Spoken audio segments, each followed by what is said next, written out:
โยมมีรถจักรพร้อมเนาะอันนี้เมื่อคืนนี่รถพี่ภาษาตายมีแห้ง3 ศพรถชนรถเหยียบว่าเคล็ดแล้วว่าเด็ดแล้วว่าสยองขวัญแล้วเมื่อคืนนี่มื้อนี้สยองขวัญกว่า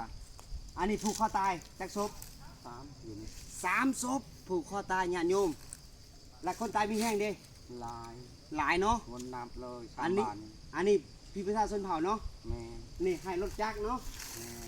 เตียงเนาะเดี๋ยวคอยสินอนมุงผูกคอตายเด้อ จักคอยไปจักต้นเมย์ล่ะ โอเคมุงได้มุงได้เอิ้นแม่เรามานี่ญาติโยม